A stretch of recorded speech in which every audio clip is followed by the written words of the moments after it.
On y va. Bonjour, je suis docteur de l'Épinau, psychiatre à la Pitié-Salpêtrière à Paris. La Pitié-Salpêtrière, c'est un hôpital qui est rattaché à la faculté Paris 6, et la faculté Paris 6 est reconnue pour ses bons résultats. Moi, je n'y étais pas étudiant, donc je le dis, je le reconnais vraiment, parce qu'ils ont de très bonnes qualités pédagogiques. Et c'est là que j'ai bien travaillé ma pédagogie. La deuxième chose est que je suis chef de clinique et donc j'accompagne depuis un petit peu de temps des étudiants, je participe à une conférence, aux conférences de la faculté, je vois quelles sont les difficultés, quelles sont les méthodes de travail, etc., qu'ont mes externes, qui sont tous en D4 d'ailleurs à chaque fois. Et j'ai fait un Master 2 en neurosciences aussi, qui m'a donné quelques petites connaissances sur les capacités du cerveau, en tout cas, qui nous intéressent. Et on verra ça tout à l'heure. Alors, on va faire une petite chose. D'abord, un test micro. Est-ce que vous m'entendez bien? Je vois que moi, la connexion est impossible, donc je vais demander à mes modérateurs de me dire si si vous m'entendez bien. Et la deuxième chose, est-ce que la caméra est bien pour vous, oui ou non? Mes modérateurs vont me dire. En tout cas, bienvenue sur cette conférence que nous débutons immédiatement. Je vais vous présenter que nous débutons à domicile en ce temps de confinement et je vais vous présenter,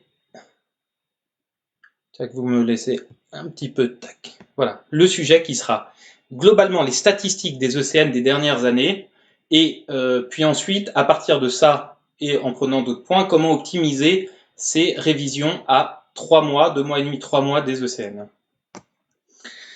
Voilà quel sera le sujet, pardon. Il y a des petits soucis techniques parce qu'il faut s'habituer au système. Hein. J'ai un studio à la maison là qui est énorme. Donc on y va. Le programme, c'est celui-là. On va voir d'abord les statistiques des 6 dernières années. Je crois que c'est le sujet le plus important pour vous et il casse quelques petites croyances que nous avons. Vous verrez. La deuxième chose, c'est se construire un mental d'acier. C'est évident qu'à ce moment-là de l'année, et plus précisément à cause de ce qui se passe actuellement, du coronavirus, de la pandémie, le mental va être quelque chose qui est extrêmement important. Et en 3 mois, vous avez le temps d'améliorer encore ces capacités que vous avez. Et la troisième chose, c'est de la méthodologie pour les QCM, hyper important de savoir répondre aux QCM d'une bonne manière. Alors, on attaque avec qui? Là, je revérifie si ça fonctionne. Je comprends pas pourquoi ça ne fonctionne pas. Si, voilà, ok, bon bah très bien. D'où vous venez? Il y a une Colline. Bonjour Colline, bonjour Kotrina. Il y a des gens qui s'abonnent vous me dites que vous entendez bien. Orlan me dit la caméra et le son, c'est parfait. Et donc on peut attaquer. Dites-moi un petit peu d'où vous êtes chacun. Il y a un petit retard, donc je vais voir. Tchac, ça passe. Le lien ne fonctionne pas, me dit-on. Je crois qu'il y a des personnes qui sont connectées, donc le lien doit fonctionner. Colline Robier qui dit bonjour. Eh bien, bonjour à tous. On verra un petit peu d'où vous venez. Grenoble se présente. Il y a chez moi, qui est chez lui. Lyon-Est, c'est très bien d'être chez soi en ce moment.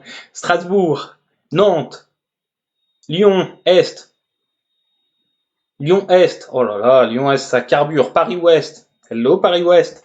Paris 5, ça c'est excellent, une fac fantastique, Paris 5, Paris 13, parfois Nîmes est là. On voit que c'est plutôt à Strasbourg, voilà l'Est, et on verra si quelqu'un arrive du Nord. Mais pour l'instant, personne.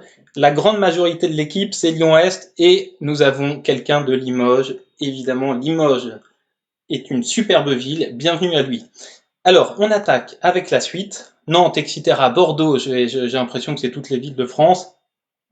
Allons-y. Je vous rappelle que vous pourrez sélectionner en bas le document du live. Quelqu'un disait que le document ne se téléchargeait pas. Si ça se reproduit, dites-le et les modérateurs qui lisent vos commentaires réagiront. Commençons par l'essentiel. L'essentiel, c'est ce que vous avez dans la tête. Vous avez toutes vos chances de réussir au mieux. Pas par rapport au major, mais par rapport à ce que vous êtes capable de donner. Vous ferez pas tout, il faudra faire des choix. avant la fin. Vous devez travailler de façon continue et régulière. On va voir comment essayer d'obtenir un peu plus de régularité et de facilité au travail. Et puis travailler sur l'application de vos connaissances, ça c'est essentiel aussi. C'est un outil d'apprentissage qui est fantastique et d'adaptation aussi au concours que vous allez passer. Et la dernière chose, c'est la forme, la niaque et l'envie d'y aller. Je suis obligé de parler du drame qui se passe actuellement. Drame parce qu'on n'y est pas confronté. C'est une histoire de vie quand même, mais on y est rarement confronté.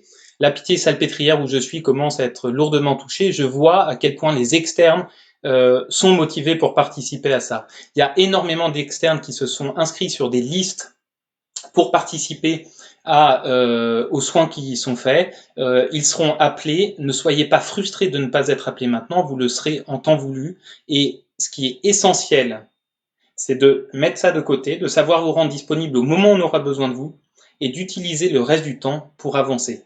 Voilà. Essayez de bien scinder ces deux choses. Vous êtes, je crois, très courageux et dévoués, ceux qui sont actuellement en poste dans des services où on a besoin d'eux, sont vraiment à bloc et on sent déjà des grandes qualités de médecins. Sur les ECN, évidemment, ça a une conséquence qui est dramatique pour vous parce que vous aviez l'illusion du poteau d'arrivée, c'est-à-dire en fin de course, on a l'impression de voir la fin et on se dit, allez, les derniers efforts. Et en fait, ça n'est qu'une illusion, le poteau n'est que plus loin et puis on le voit apparaître en haut de la montée.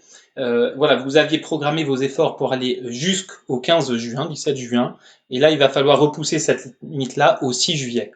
Ça vous laisse le temps d'acquérir plus de connaissances, de revoir plus de choses, pour vous qui serez médecin plus tard. Ça vous laisse le temps aussi d'avoir de repenser votre organisation. Je pense que c'est le point qui est important, de repenser votre organisation pour bien aborder ces 2 mois et demi, 3 mois de changement.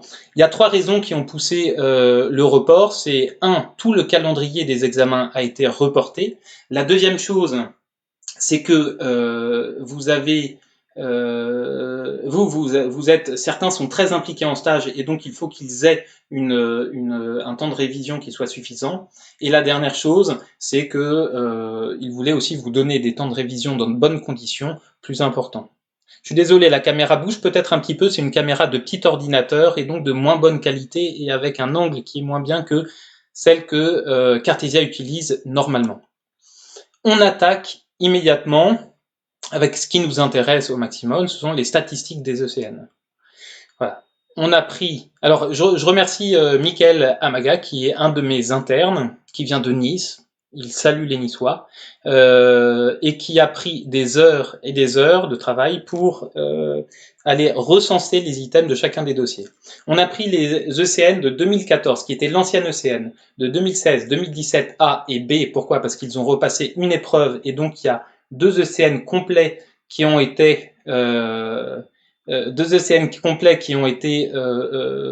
donnés, et donc on a accès à 2 dossiers complets d'ECN 2018 et 2019. Tous les items des dossiers progressifs, puisque c'est la majeure partie de la note et parce que c'est ce qui est le plus identifiable comme probabilité de tombable ou non, ont été recensés et on a fait des spécialités. On va revoir les questions, mais l'objectif c'est que les dossiers sont évidemment tirés au sort, mais on a l'impression quand même qu'il y a certaines règles et que le sort donc respecte une certaine règle. On va identifier cette règle avec vous. La première question, Mickaël vient de Marseille et pas de Nice, mea culpa. La première question est, quels sont les dossiers les plus tombables? Malheureusement, si vous représentez ça avec un nuage de points, tout était extrêmement dispersé. Il n'y a pas, dans les 6 derniers ECN, il n'y a pas de dossier plus tombable. Il n'y a pas de dossier plus tombable, ça c'est une croyance que nous avons, il n'y a pas de dossier plus tombable. Mais, on va voir, il y a des spécialités qui sont plus tombables. La deuxième question est, quels sont les items les plus tombables? Ce serait génial d'identifier les items dont il faut favoriser l'apprentissage. Alors vous savez qu'il faut bien connaître les items qui sont transversaux, vous les avez bien identifiés, on en reverra certains, mais globalement, il n'y a aucun item plus tombable qui est identifié. Alors passons à la dernière question, qui est quelles sont les spécialités les plus tombables? Et là, on a des choses un petit peu croustillantes. Attaquons ça. Et on me dit que le fichier peut bien être téléchargé. C'est top. Alors, on attaque avec les fichiers les plus tombables. Et là, il faut que je fasse une petite manipulation, pardon, pour me mettre en médaillon. Je vous laisserai voir ça. Hein. Vous avez un lien qui est en dessous qui vous permet de télécharger le document du cours. En gros, cette page-là, ça vous recense internat par internat, examen par examen, pardon, dans quelle proportion les spécialités tombent, pour celles qui tombent avec une proportion, une fréquence supérieure à 5%, et celles qui tombent avec une fréquence de moins de 0%, de celles qui ne tombent pas. On va en tirer des conclusions, puisque pour une organisation, en fait, il faut avoir des règles simples. Et on va... Alors, qu'est-ce que c'est que ce truc-là? Ah oui, c'est moi qui me trompe. Hop là.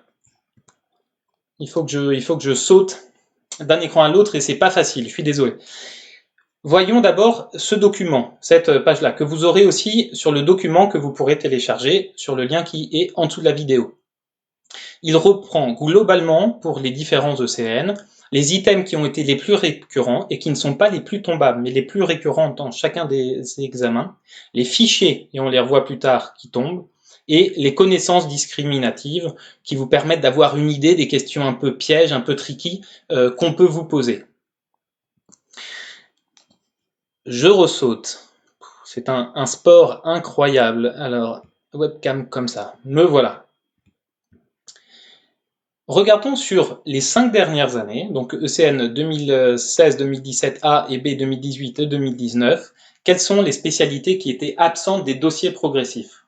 Les spécialités absentes sont celles-là, et on voit, donc, on a ordonné le nom des spécialités, et en abscisse, vous avez le nombre d'examens auxquels ces spécialités ont été absentes. On regarde la MPR et la stomato, elles ont été complètement absentes de 4 des derniers ECN. Les soins palliatifs de 2 des derniers ECN. L'important pour ça, c'est que vous pouvez ne pas les voir pendant les derniers cycles ultra courts que vous ferez de révision. En revanche, comme le reste du programme, c'est à savoir. Mais dans le dernier cycle, celui qui s'appuiera énormément sur la mémoire vive et la période pendant laquelle vous reverrez ce qui est le plus tombable ou ce que vous connaissez le moins et qui est important, vous ne mettrez pas ça en priorité.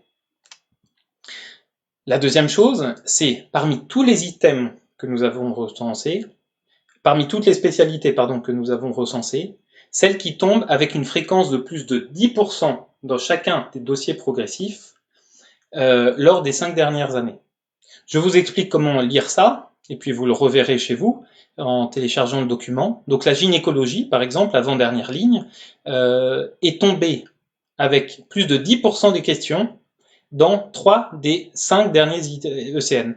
10% des questions, c'est 30 questions. 30 questions, c'est énorme. Sur 270 questions, il me semble, pour les dossiers progressifs, 30 questions, c'est énorme.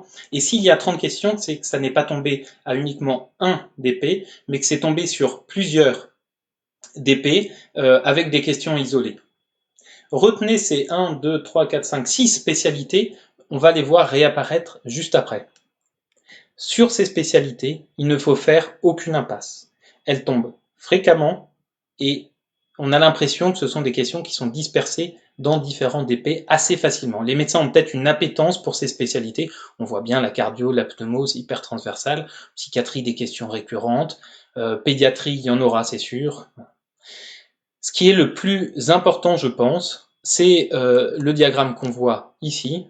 Ce sont les spécialités qui sont tombées avec une fréquence de plus de 5%, donc 5% c'est plus de 15 questions sur les dossiers progressifs, lors des 5 dernières années. On voit que, je vous réexplique comment lire ça, on voit que l'infectiologie par exemple, est tombée avec une fréquence de plus de 5%, donc il y a eu plus de 15 questions, et vous pouvez revoir la fréquence exacte dans le tableau qui est 4-5 diapos au-dessus, avec une fréquence supérieure à 5% dans 5 des derniers concours. Donc sur les 5 derniers concours, l'infectiologie est tombée systématiquement avec une importance qui est haute. C'est important, la conclusion qu'on doit en tirer, c'est que vous devez revoir ces spécialités, préférentiellement lors du dernier tour, puisque ce sont des questions qui retombent très fréquemment, elles sont sans doute facilement utilisables, et elles concernaient à chaque fois plus d'un DP, d'accord? Elles ne tombaient pas que sur un DP, mais elles tombaient sur plus d'un DP, et on voit qu'elles tombent fréquemment. Il y a une corrélation qui est essentielle à voir aussi, c'est celle-là. C'est que la pneumologie, la pédiatrie, la psychiatrie, l'hépatogastro, la gynéco-obs, la cardio et l'infectiologie, en fait, sont à la fois tombées avec plus de 10% des questions, on l'a vu tout à l'heure, mais aussi, elles sont tombées le plus fréquemment avec 5% des questions. Donc, ces questions, je le répète, il ne faut faire, ces questions de spécialité, ces spécialités, je le répète, il ne faut faire aucune impasse. Il faut les revoir dans un dernier tour. C'est absolument essentiel. Vous aurez assurément sur ces 6 spécialités des questions et en nombre important, semble-t-il. On voit que donc il y a certaines règles quand même qu'on peut tirer sur les 5 dernières années qui étaient vérifiables sur les ECN précédents. Hein, mais les ECN précédents, il n'y avait que 9 dossiers, beaucoup moins, avec beaucoup moins de questions. Là, la règle à retenir, c'est 6 matières qui tombent qui sont tombées de manière très importante et fréquemment, d'autres matières qui sont tombées fréquemment avec un taux de questions qui était important, et puis d'autres matières qu'on peut laisser de côté lors de son tout dernier tour parce qu'il y a une fréquence moindre. Et ces matières qui ne tombent que très rarement ou pas du tout, ça c'est un truc de major. Si vous êtes major, allez-y à fond. Yalla yalla. Si en revanche vous êtes à peu près dans le à peu près normal, conservez ça hors de votre tout dernier tour. Il faut aller chercher des points. Maintenant, ne pas rater et aller chercher des points. Sur ce qui est des fichiers qui sont associés au DP, hop, de 2014 à 2019, on voit qu'il y a une nette augmentation du nombre des fichiers. Ça vaut vraiment le coup d'aller revoir ça. Les plus fréquents, on va les voir juste après, ce sont les ECG, les radios des membres, les radios thoraciques, scanner IRM cérébral et scanner thoraco-abdominopelvien et les photos de dermato. Quand vous avez du temps, vous allez, j'enlève ma petite souris, quand vous avez du temps, allez, vous ouvrez vos bouquins, vous êtes un peu fatigué, vous ouvrez vos bouquins et vous allez consulter ces imageries qui tombent. Donc, si on regarde en 2019, qui était l'examen avec le plus de questions tombées sur des fichiers, il y avait plus de 20 questions sur l'ensemble des dossiers, sur les 270 questions, qui étaient associées à propos de fichiers qui étaient associés au DP. C'est essentiel d'aller chercher ces points-là aussi. Et tout ça concerne la fameuse loi de Pareto. Qu'est-ce que c'est que cette loi de Pareto? C'est une loi en économie qui dit que 80% des effets sont le produit de 20% des causes. On le voit sur le petit diagramme et je le reprends là. C'est-à-dire que 20% du programme va concerner 80% des questions. 80% du programme va concerner 20% des questions. Vous êtes médecin, donc vous devez tout savoir. Vous allez passer un concours dans lequel les gens sont extrêmement bien préparés, donc vous devez tout savoir. En revanche, il faut savoir prioriser ce qu'il faut absolument savoir et ce qui tombera de façon quasiment certaine. Et c'est là que vous pouvez provoquer le sort. Soyez magicien. Alors, comment est-ce que vous sentez ces 2,5 prochains mois? J'imagine un petit peu là, un petit peu de tension. On parle de ce qui va tomber, ne tombera pas, etc. Est-ce que je vais faire ce choix de probabilité? Est-ce que je vais réussir à tout voir? Ça, vous allez le savoir en voyant comment organiser vos choses. Dites-vous un petit peu, là, je vous laisse 30 secondes pour vous dire un petit peu sur cette EVA, parce que je pense que l'anxiété devient un petit peu douloureuse. Sur cette EVA, à combien vous vous situez? Allez-y.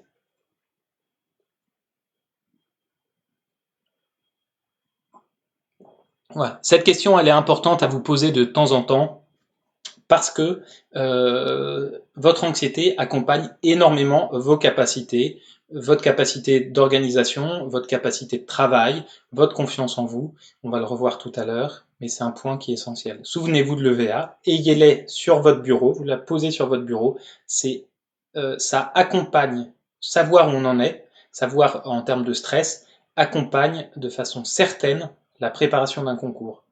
Et de façon certaine, la bonne préparation d'un concours. Mettez-la sur un coin de votre bureau. Douleur max. Alors on me dit, je vais faire un petit point, mais parce que c'est rassurant, c'est plutôt 3,5 mois pour l'instant. Douleur maximale inimaginable. C'est totalement 3 mois par contre. Oui, pardon, j'ai peut-être mal fait mon calcul. Douleur max, douleur maximum, EVA à 12, EVA à 12. Voilà, j'ai l'impression qu'il y a un petit peu de tension. Alors on va voir comment réduire un petit peu ça en se forgeant un mental d'acier. Ce qu'il va falloir être là, c'est être des bons. Moi, je suis pas là pour vous aider, je suis là pour vous faire gagner, je suis là pour vous faire réussir. Et on va voir comment, en 3 mois, il est possible de changer certaines petites choses par la connaissance qu'on a de soi-même, par la connaissance de notre physiologie, pour améliorer ses performances. Le but, c'est pas d'être un surhomme plus tard, vos problèmes perso, vous les réglerez, ils sont importants à régler, mais c'est en 3 mois, changer un petit peu de méthodologie, et c'est peut-être l'opportunité de ces 3 mois, c'est que ça vous permet d'avoir plus de temps pour améliorer votre méthodologie, changer votre méthodologie pour être de la matière grise en acier. Comment est-ce que mon cerveau travaille? Et on est soumis à ce cerveau qui nous impose un petit peu ses règles de fonctionnement. On va voir la vidéo magique, alors qui est associée, comment est-ce que je fais pour la vidéo magique? Voilà, donc on va regarder une vidéo que vous connaissez peut-être, on m'a dit que les gens la connaissaient pas mal, je cherche ma souris, la voilà. Vous regardez votre écran, et puis vous regardez la question qui est en anglais, c'est une très bonne préparation pour la LCA, et vous jouez ou vous essayez de vous souvenir si vous connaissiez cette vidéo. This is an awareness test. How many passes does the team in white make? Go!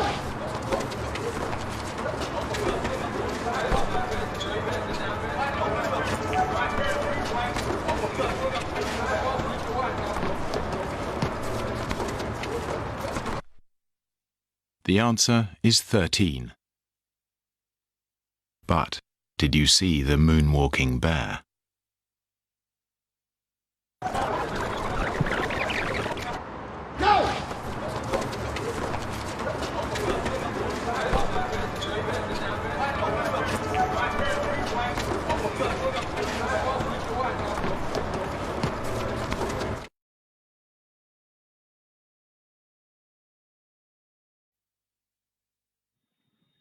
Alors, en plus de faire attention en cycliste, vous aurez vu, vous vous serez souvenu la première fois que vous aviez vu cette vidéo, qu'on se fait piéger quand même globalement.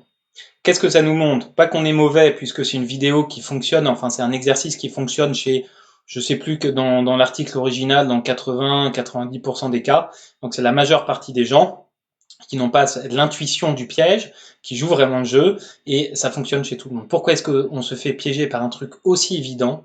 C'est parce que notre cerveau a ses limites et que notre société favorise un certain fonctionnement de cerveau. Mes lunettes sont plus claires, on peut aborder ça précisément. Alors, je me suis gouré de nouveau, hop là, on passe à la prochaine. Le mental d'acier concerne 1. La fonction de concentration, qui dépend de l'attention. 2. La fonction de mémoire, qui dépend de l'attention de nouveau et de la simulation mentale. Et 3. L'efficacité, qui dépend de la motivation et de l'implication qu'on a dans le travail. Tout ça est lié aux émotions, d'accord? Donc on a notre cerveau frontal qui fonctionne à fond pour la concentration, la mémoire et l'efficacité, et puis on a nos petites amygdales qui viennent faire grésiller ce fonctionnement. On m'adresse un message que je vous dirai juste après, viennent agresser l'amygdale, vient agresser un petit peu son fonctionnement, faire grésiller ce fonctionnement, et c'est quelque chose à bien gérer. On me dit que le lien en description pour le téléchargement ne marche effectivement pas pour l'instant. En revanche, je vous dirai je vous dirai où le trouver.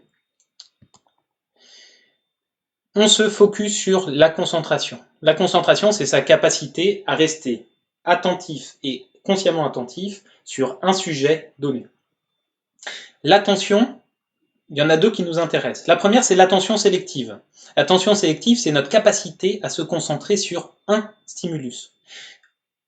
gustatif, olfactif, auditif, perceptif. Notre attention n'arrive pas à tout gérer. C'est l'astuce des voleurs, de nos amis gitans qui sont un petit peu voleurs, c'est qu'ils vous touchent à deux endroits différents, ils font du bruit, et vous sentez pas le troisième endroit auquel ils vous touchent, qui est la poche arrière de votre pantalon où vous aviez mis votre portefeuille. L'attention sélective, donc, elle nous permet de nous concentrer sur un stimulus ou peut-être deux stimulus. Si vous êtes trop sensible, un deuxième stimulus, en plus de l'attention que vous devez conserver qui est l'attention visuelle au maximum. Adoptez une technique qui est hyper simple, c'est parlez-vous à vous-même. D'accord ? Il n'y a pas de problème à se parler à soi-même. Le problème, c'est quand on entend des choses, des réponses. Il y a une petite blague qui tourne d'ailleurs, qui dit le problème n'est pas de se parler seul en ce temps de confinement, c'est quand les plantes nous répondent. Donc parlez-vous seul, soit en soliloquie mentale, c'est-à-dire je me parle dans ma tête, soit je me parle verbalement. Et qu'est-ce que vous vous dites? Vous accompagnez vos pensées, vous accompagnez l'effort de concentration que vous faites, vous accompagnez la réflexion que vous vous dites en la disant verbalement. C'est hyper important et ça marche très très bien la soliloquie mentale. La deuxième attention qui est importante, c'est l'attention soutenue. Qu'est-ce que c'est que l'attention soutenue et pourquoi est-ce qu'elle nous intéresse? C'est l'attention des, comment est-ce qu'on les appelle, des contrôleurs aériens. Ils sont devant leur petite cible radar et ils attendent un bip bip qui apparaîtrait, comme dans Octobre Rouge. Tant que la plupart du temps, il n'y a pas de bip bip qui apparaît. Et pourtant, ils sont hyper attentifs, les gars, à détecter le moindre point ou le moindre bruit quand c'est des radars auditifs. Et en fait, ils sont très attentifs à choper, à attraper les moments rares et spécifiques. Pourquoi est-ce que ça nous intéresse là? Et vous pouvez regarder de ce côté-là le petit exercice. Qu'est-ce qu'on voit? On voit des lettres B. Eh bien, si je vous demande de trouver les 8, vous allez voir qu'en fait, assez facilement, vous allez trouver 4 ou 5, 8, je ne sais plus, dans cette colonne de B, alors que vous ne les voyez pas initialement. L'attention soutenue, il faut l'utiliser pour choper, pour attraper les moments où vous sentez que votre attention commence à vous quitter. Elle va vous permettre d'être vigilant au moment d'errement. Qu'est-ce qui se passe quand vous errez? Soit vous vous en rendez pas compte, et là c'est terrible, c'est du temps de travail que vous perdez, et c'est du temps de repos aussi que vous perdez. Pourquoi? Parce que quand vous êtes distrait, choisissez de l'être. Suivez un petit peu votre cerveau, la résistance est futile.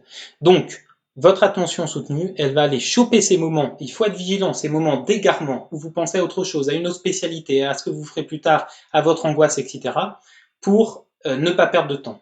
Si vous êtes anxieux, vous sortez votre VA et vous ferez ce qu'on fera tout à l'heure. Si vous êtes distrait par autre chose, faites le jeu des bulles. Faire le jeu des bulles, c'est dire à son cerveau qui ne supporte pas d'être inquiet, écoute, on va faire une petite bulle distraction, je vais penser volontairement à ce par quoi j'étais distrait, et ensuite je reviens à ma bulle travail.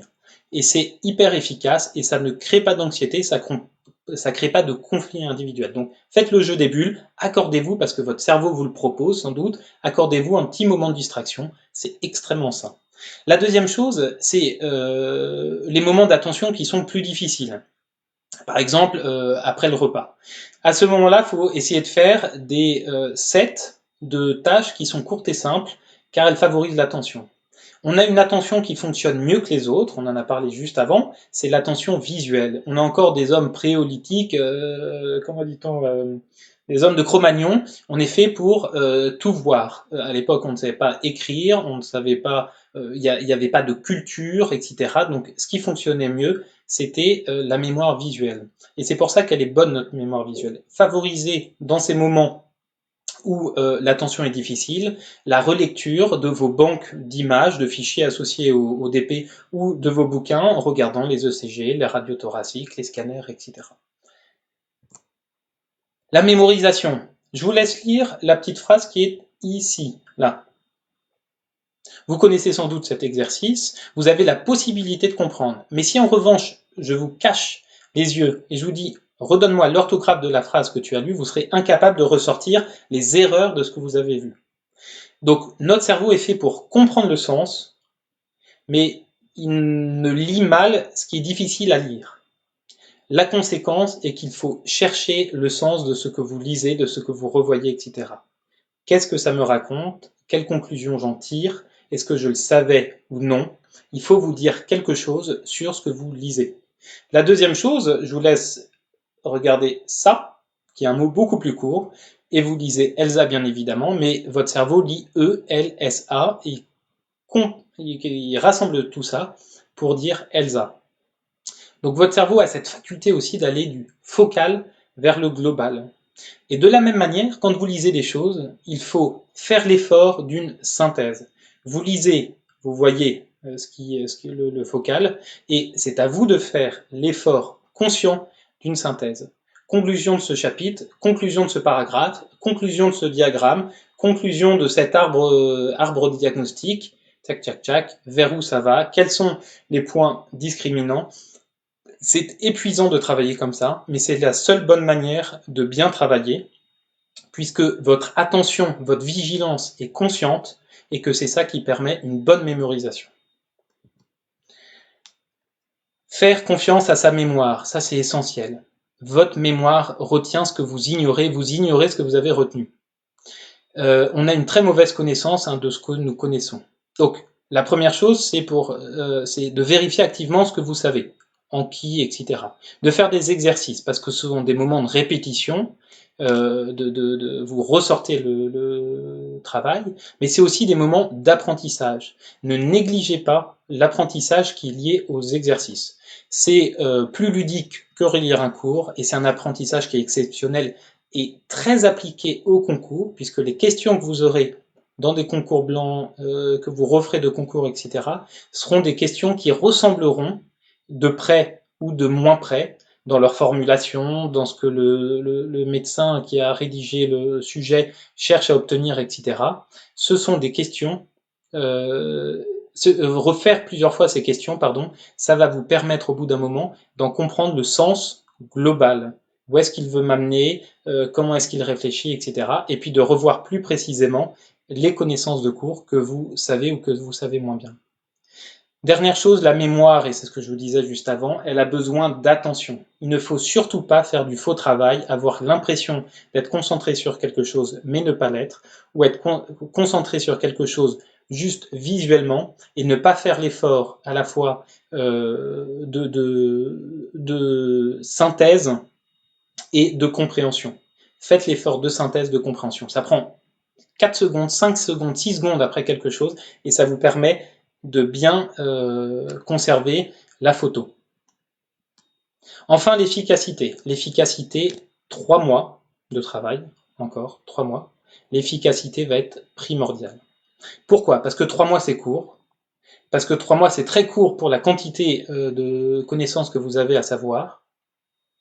Et parce que 3 mois bien utilisés, en fait, ces 3 mois on gagne vraiment des points par rapport à ce que vous auriez comme point si vous ne vous appliquiez pas à avoir une meilleure méthodologie. La question là, c'est pas d'être meilleur que mon voisin, c'est d'être meilleur que moi-même. Et mieux se connaître, mieux s'adapter, c'est être meilleur que soi-même, c'est devenir meilleur que soi-même. Donc l'efficacité, on a un ciboulot qui est fatigable, ça c'est sûr. Et lorsqu'on est fatigué, vous voyez bien entre le début et la fin de journée, on a beaucoup plus de mal à voir à long terme. On regarde plutôt, vous débutez la journée en me disant couchez tôt après avoir bouffé des brocolis, vous finissez la journée en vous disant petite bière, une petite série, une deuxième petite série, tiens, un peu de YouTube, ça a l'air intéressant tout ça, quelques connaissances à revoir, et puis finalement vous aurez bu un peu d'alcool, mal bouffé, et vous serez couché tard. Pourtant, vous êtes le même bonhomme que le même matin. Qu'est-ce qui a fait que vous avez changé de modalité de choix pour vous, alors que les conséquences, vous les connaissez bien, et que le but est le même, c'est être une star le jour du concours? Qu'est-ce qui a fait ça? C'est la fatigue du ciboulot.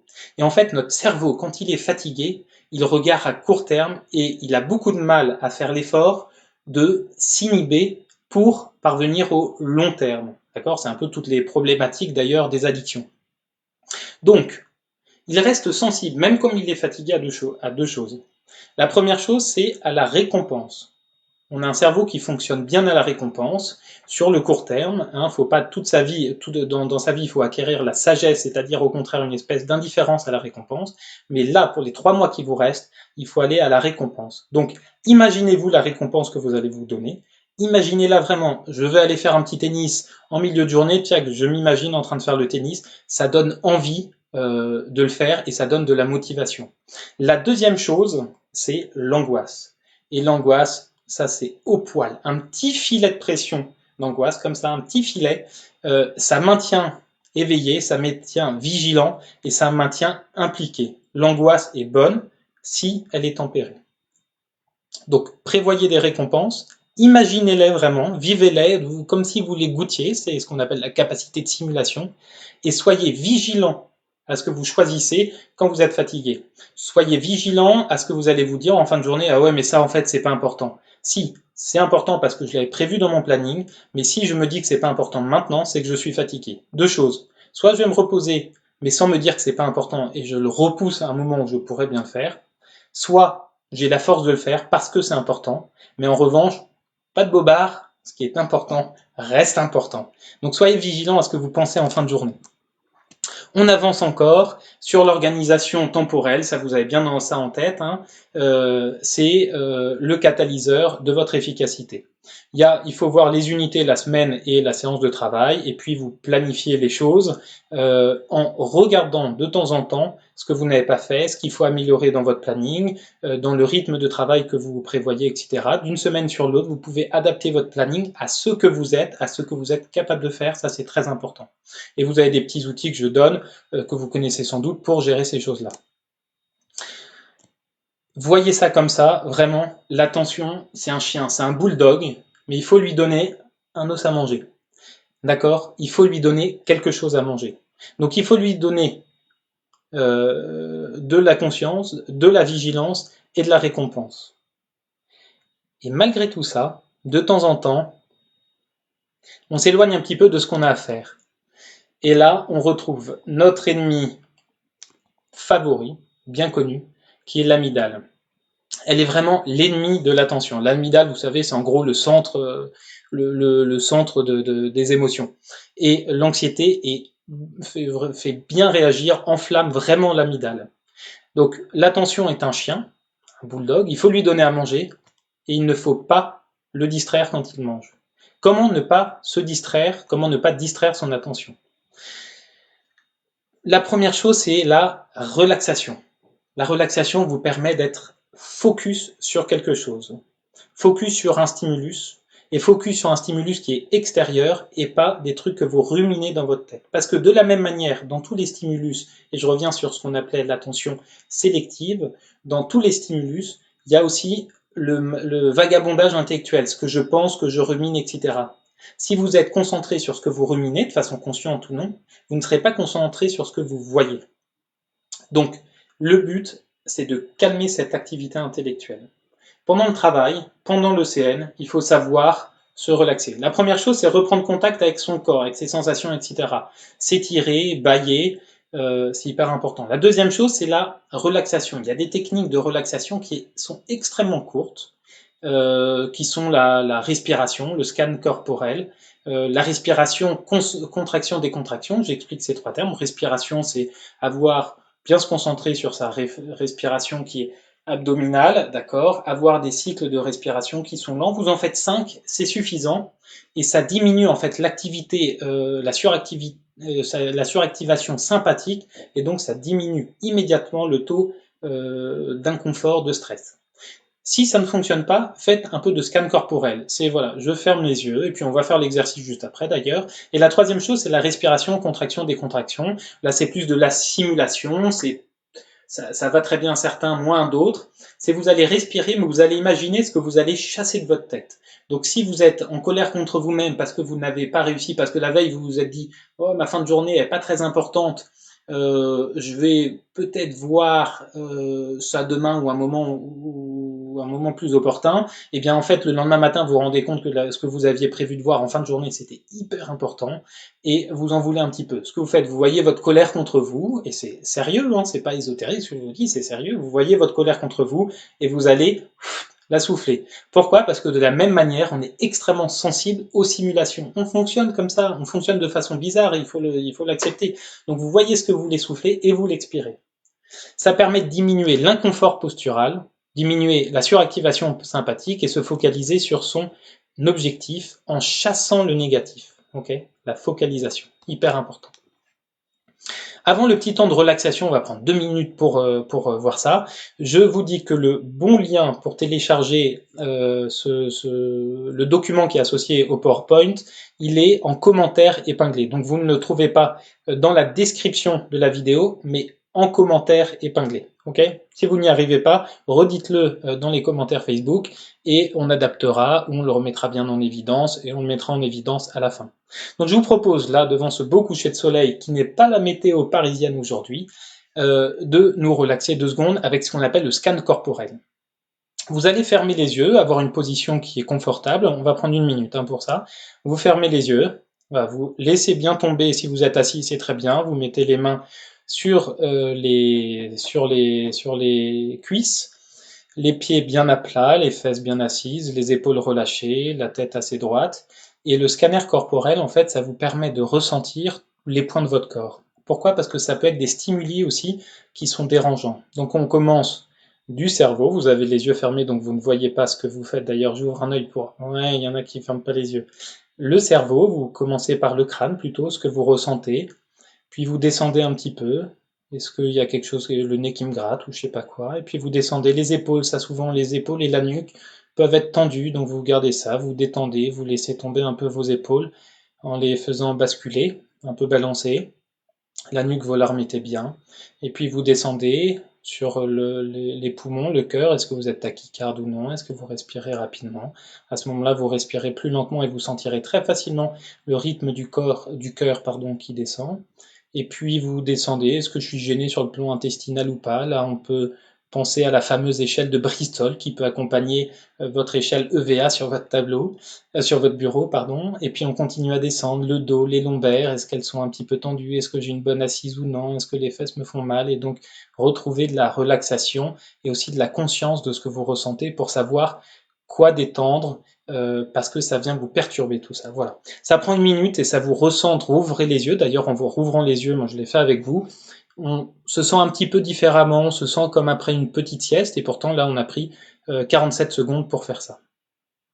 Utilisez ces moyens-là, ils sont hyper efficaces, mais pour bien les utiliser, il faut savoir repérer les moments où vous êtes anxieux. Voilà des applications de relaxation que vous connaissez sans doute, qui sont hyper bien faites, très rapides à prendre en main et puis à appliquer. Alors comment accompagner ces facultés physiologiques du cerveau, qui nous imposent certaines limites? Comment accompagner ça avec ce que vous êtes, avec votre profil psychologique? Dans les études qui s'intéressent au type de personnalité, si je peux le dire comme ça, devant du travail, devant la révision d'un concours, il est mis en évidence 5 types de personnalités. Donc il y a les anxieux d'abord, qui se disent il me reste tout ça à faire, tout est une montagne, le cœur bas, un petit peu de sueur, sous les aisselles ça commence à couler. Il y a le procrastinateur. Lui, il a l'impression d'être détendu, c'est le champion de la remise à lendemain, il se dit assez facilement, là je suis fatigué, mieux vaut que je fasse ça le lendemain. Il y a souvent de l'angoisse d'ailleurs dans la procrastination. Il y a celui qui est très relâché, il se dit c'est cool, j'ai fait tout l'item 145 ce matin, l'item 145 je crois de tête, je sais plus ce que c'était, mais je crois que c'était rhinopharyngite de l'enfant et de l'adulte ou un truc de 5 pages. Voilà, c'est pas énorme et c'est vrai qu'il a de la satisfaction, mais qui est pas très adapté à la réalité. Il y a celui qui est diffluent, qui commence à bosser un truc, qui se rend compte qu'il a oublié, qui ne sait plus, que ça lui rappelle que, etc., et qui change de tâche tout le temps et qui fait que sa mémoire, part dans tous les sens. Il y a celui qui est lent, qui veut vérifier qu'il sait ce qu'il sait et qu'il sait ce qu'il a compris ce qu'il sait, etc. C'est le vérificateur. Alors déjà, la première chose, c'est être très à l'aise avec notre caricature. Il faut être à l'aise avec soi-même, savoir de quel type on est, et utiliser un outil qui est formidable, qui s'appelle la psychologie inversée. C'est-à-dire, comment est-ce que je vais utiliser ma faiblesse pour en faire une force? Et ça ne marche pas sur l'ensemble de la vie, c'est sûr, mais ça marche sur 3 mois. Pourquoi ça marche pas sur l'ensemble de la vie? Parce que quand on est lent, c'est mieux de ne plus être lent à un certain moment. Mais ça marche sur 3 mois parce que vous n'avez pas la possibilité de changer ça. En revanche, vous avez la possibilité de l'utiliser. L'anxieux va se dire, c'est au poil mon stress, c'est mon essence, mon catalyseur, comme je le disais tout à l'heure, c'est mon moteur de planification. C'est excellent, quelle chance j'ai d'être angoissé, je vais faire des petits exercices de relaxation pour baisser ce niveau de stress et pour être concentré sur ce que je vois. Mais en revanche, c'est une chance d'être anxieux. Le relâché va se dire, je me ferai bien une petite pause, mais après avoir souffert un petit peu, mais c'est celui qui sait profiter de la pause, des bons moments, qui est détendu, et c'est souvent celui dont profite l'entourage. Vous voyez, dans un petit groupe de sous-col, quand il y en a un qui est relâché, il fait du bien. Le procrastinateur, lui, il a une chance exceptionnelle, c'est que tout ce qui repousse très souvent, c'est ce qui est essentiel. C'est ce qui ne sait moins bien, etc. parce que ça va demander un effort supplémentaire, et il le sait très bien. Donc il va le repousser. Et donc sa procrastination, c'est le radar de ce qu'il doit faire en priorité. Le diffluent, qu'est-ce qu'il doit se dire? Il doit se dire, wow, wow, wow, wow, wow, j'ai encore du pain sur la planche, mais il va falloir que je me concentre sur ce que je suis en train de faire. J'écris sur un petit morceau de papier ce à quoi je pense. Il faut que je termine rapidement ce que je suis en train de faire parce qu'il faut que je vois ensuite tout ce que j'ai marqué sur mon petit bout de papier pour le revoir parce que je me rends compte que j'ai des questions là-dessus, etc. et qu'il faut que je les saisisse tout de suite. Donc je termine rapidement ce que je fais et je passe après à l'autre chose. Et le lent, il faut qu'il ait conscience qu'il apprend bien. S'il est lent, c'est qu'il est précautionneux, c'est qu'il est consciencieux. Et donc quand il apprend vraiment. Il n'a pas besoin de vérifier, il attendra le jour du concours pour vérifier. Donc l'élan, faites-vous confiance, vous apprenez d'une bonne manière, mais vous avez besoin de vous rassurer en vérifiant que vous savez bien. Tout ça, ça permet de lutter contre le grand débordement. Le sentiment de ne pas être prêt, le niveau d'inconfort que l'on a. La concentration, la confiance en soi, la gestion du retard, tout ça, ça vous amène à l'heure de gloire. Et vous serez extrêmement satisfait. Et on voit beaucoup de personnes qui sont très satisfaites de leurs résultats à l'ECN, quels que soient les résultats, parce qu'ils se sont dépassés, parce qu'ils se sont rendus compte qu'ils avaient d'autres capacités que ceux qu'ils imaginaient avoir, que celles qu'ils imaginaient avoir, etc. Il y a une question de Victoria, je lis, qui dit « Que faire quand on correspond aux 5 catégories ?» J'espère que les questions arrivent avec un délai d'une minute. Si Victoria a toujours une question là-dessus, parce que j'ai répondu en fait juste après, n'hésitez pas à me refaire signe. Victoria, tu me poses la question, il n'y a pas de problème. Alors, je reviens sur le niveau d'inquiétude, d'inconfort que vous aurez. Il faut le transformer ça, et je vous ai donné des outils pour le transformer. Le premier outil, donc, c'est connaître les astuces et les limites de notre cerveau, et bien savoir les utiliser. Utilisez-les, vraiment, tout ça est issu d'études, c'est absolument prouvé. La deuxième chose, c'est se connaître soi-même, et bien gérer son psychologique, la personne que l'on est, pour accompagner les capacités de notre cerveau. La troisième chose, c'est la gestion de l'anxiété et du débordement qu'on a bien abordé, je pense, et qui est essentiel quand on est dans le dernier run. Vous allez vous dévaloriser, vous, jusqu'à aujourd'hui, vous vous auto-dévalorisiez, vous jugiez, vous remettiez en question, tout ça, c'est fini. On passe à autre chose. Le temps est passé. On est à ce moment-là. Vous allez vous encourager, vous allez vous valoriser et vous allez être fier de vous maintenant. Quand vous sentez un frisson passer, quand vous sentez un tremblement, etc., dites-vous, c'est parfait, c'est un peu de stress, c'est un moteur qui est génial pour moi, je suis fier de moi, je vais aller encore au bout avec le petit bonhomme que je suis, je vais réussir une grande chose, je suis un type formidable. Et c'est pas mentir que de se dire ça, parce que la vie est difficile à vivre, et je pense que vous faites beaucoup d'efforts. Les externes que je vois, et il y en a un grand nombre maintenant, je trouve qu'ils sont impressionnants par leur engagement et leur capacité à s'engager. Je vais peut-être regarder l'heure qu'il est, parce qu'on avait dit qu'on était ensemble 1 heure, et que ça tourne, et qu'on a des choses à voir. Je voulais juste faire un point sur le sens de votre travail. Conservez ça en tête aussi dans les moments où vous en avez ras-le-bol de travailler. À court terme, vous bossez, là, vous bachotez comme des chiens pour pouvoir devenir docteur, pour pouvoir devenir le docteur que vous souhaitez être. À long terme, il faudra savoir, mais aussi savoir-être. Et donc, ces 3 mois, le rapport que vous avez avec vous-même, il est essentiel pour préparer aussi ce savoir-être que vous aurez à être et qui fera de vous un bon médecin. Le bon médecin, c'est pas celui qui prescrit des médicaments à ses patients, c'est celui qui fait que ses patients prennent les médicaments. D'accord? Le grand problème de l'observant, c'est celui-là. Le bon médecin, c'est celui qui va aussi rassurer, considérer la personne, adapter et ça prend peu de temps, ça prend très peu de temps, mais il faut être bien exercé à ça, adapter les soins, sa cohérence, son comportement au patient que l'on a, et ce savoir-être que vous allez apprendre là dans ces 3 mois avec les petits trucs que je vous ai donnés, il vous servira aussi à plus tard, et quand vous en avez ras-le-bol de tout, dites-vous, c'est merveilleux parce que ces connaissances que j'apprends, eh bien, elles me seront utiles plus tard, c'est sûr, tout revient. Tout revient. Les questions reviennent. En revanche, je vous assure que les connaissances sont un petit peu évanescentes, malheureusement. Alors voyons les QCM maintenant. Le QCM, la méthodologie au QCM, c'est la voie de la réussite. On reprend, vous avez 420 QCM à votre concours. C'est beaucoup, 120 en questions isolées, 20% de la note, 270 QCM en DP, 70% de la note, et la LCA. La LCA, bossez-la, c'est pas extrêmement difficile, et c'est des points qui sont gagnés assez facilement.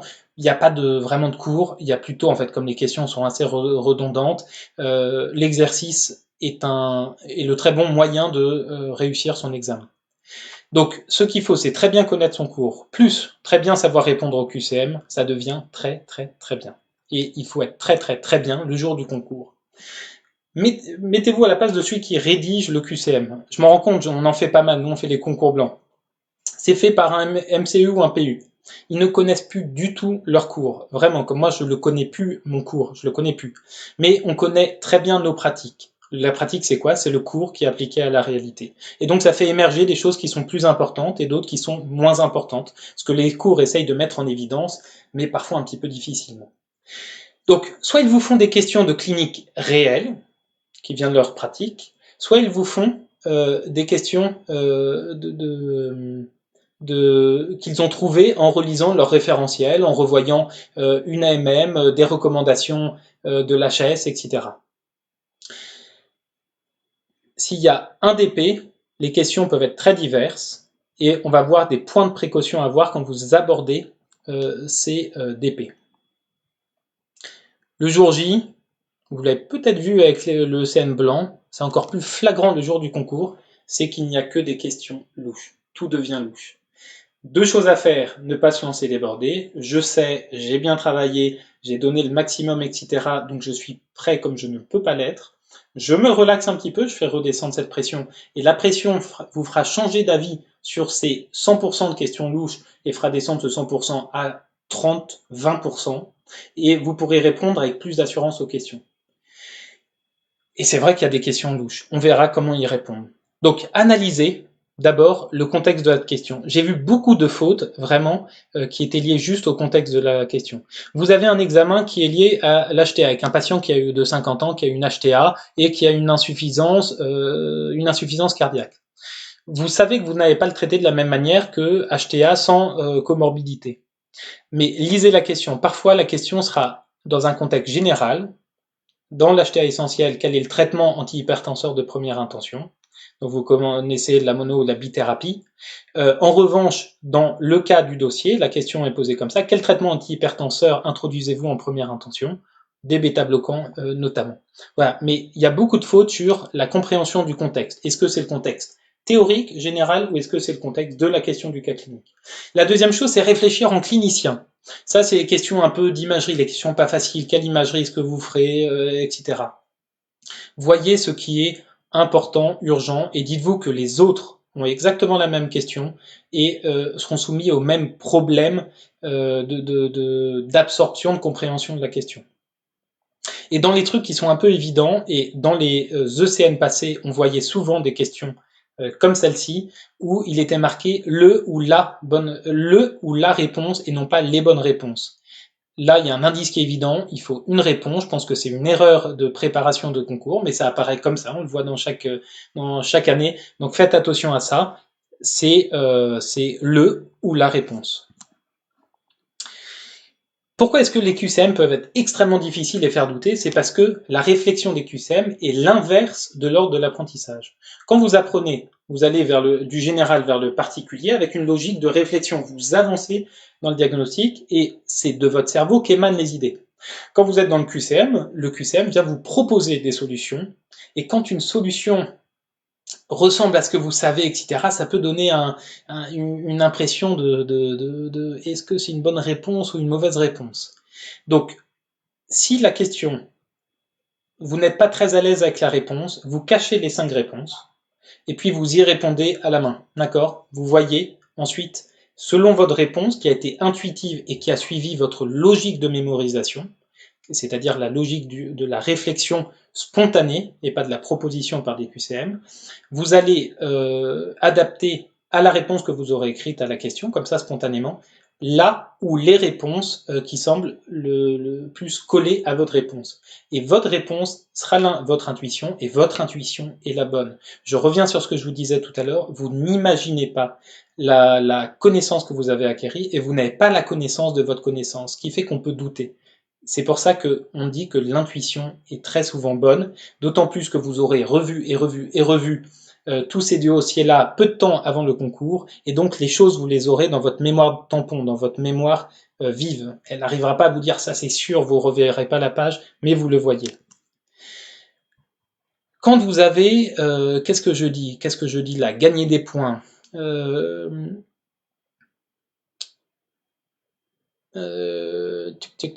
Ouais, le premier point, c'est ça. Je reviens sur l'intuition. Pardon, je me remettais en tête ça. Je reviens sur l'intuition. En fait, c'est un peu comme les 5 mots du bois. Vous savez, il y a un indissage quand on ne sait plus très bien.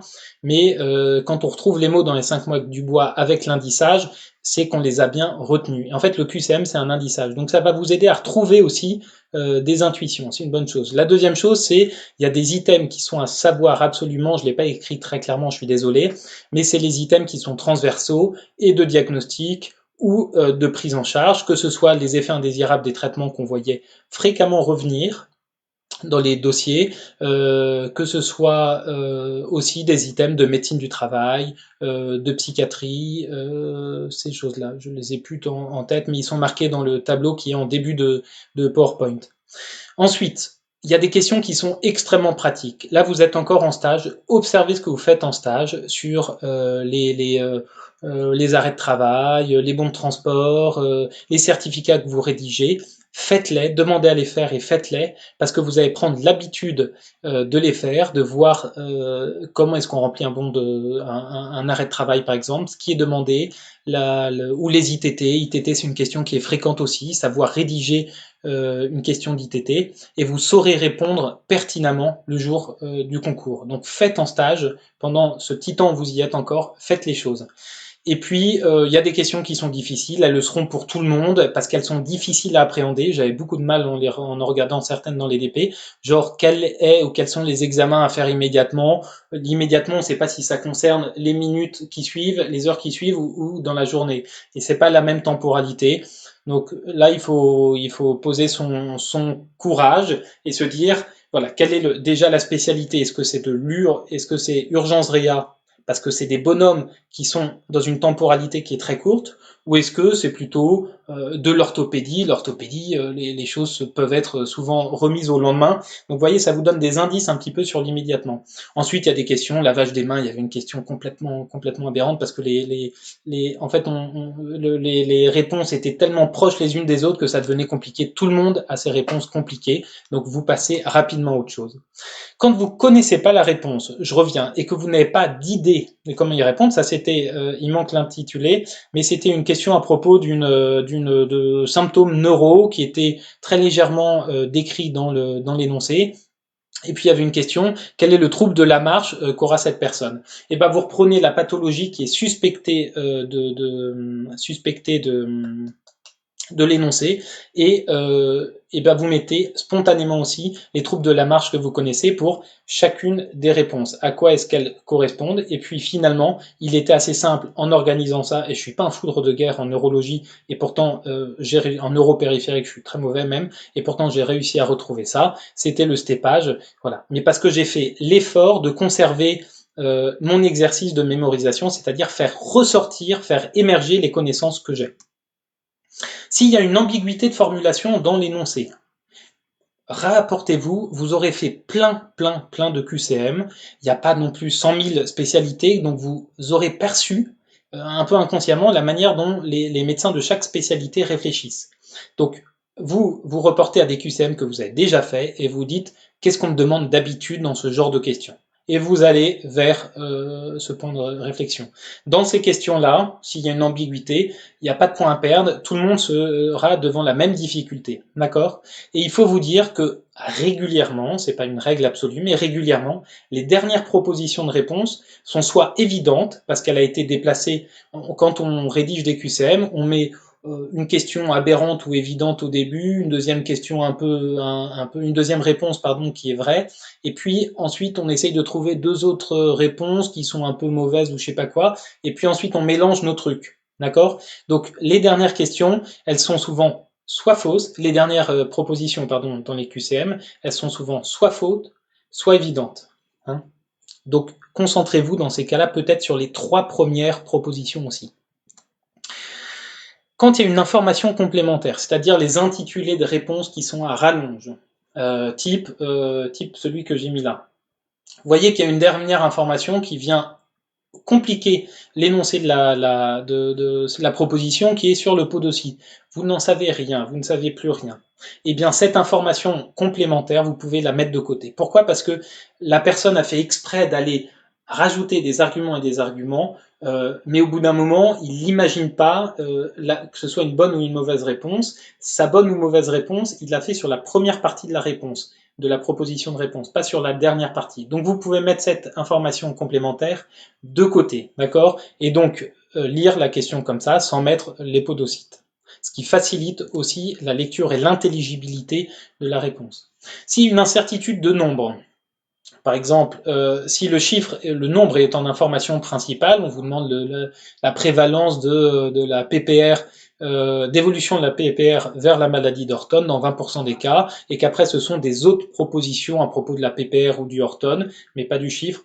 Ne cochez pas parce que il y a une proposition, vous ne savez pas si c'est vrai ou faux, donc vous risquez, et en fait 20%, il y a une chance sur 100 que ce soit vrai, parce que ça va de 0 à 100%, et donc vous ne savez pas, il y a trop d'incertitudes pour répondre à cette question. Si vous ne savez pas, vous ne répondez pas, c'est mon conseil. Si en revanche, le chiffre en information secondaire, comme ici, à ce moment-là, vous appliquez ce qu'on a vu juste avant, vous le mettez de côté. Si vous avez un blocage, et c'est fréquent, blocage, il y a deux choses. Identifier ce blocage. Pourquoi est-ce que je suis bloqué? Est-ce que c'est parce que je ne sais pas répondre, ou la question n'est pas claire, ou est-ce que c'est parce que je suis un petit peu fatigué, distrait, etc. Là, vous réactivez votre attention soutenue, votre radar des moments de distraction, et vous regardez ça. Si vous êtes un peu distrait, prenez 1 minute, 2 minutes pour vous distraire, pour vous relâcher, etc. C'est du gain d'efficacité pour la suite. Vous regagnez en efficacité. Les épreuves sont longues et sollicitent énormément l'attention dans les QCM parce que ça passe très rapidement et d'un sujet à l'autre, surtout pour les questions isolées, mais aussi dans les DP où on saute d'un sujet à l'autre. Si en revanche c'est la question qui vous pose problème, fiez-vous à votre intuition, j'en ai déjà parlé, mais c'est difficile de se fier à son intuition lors du concours, donc il faut que ce soit une règle que vous ayez bien en tête et que vous soyez prêt à appliquer avant le concours, dans les QCM de préparation, et que vous appliquerez facilement dans le concours. Ensuite, vous validez, s'il n'y a pas de doute, c'est-à-dire si vous savez vraiment pas, ou si en fait vous avez trouvé la bonne réponse, vous validez et vous ne revenez pas sur cette question. Faites attention aux doutes dans les iconographies aussi, ça peut valoir le coup de revenir là-dessus. En tout cas, il ne faut pas s'acharner du tout.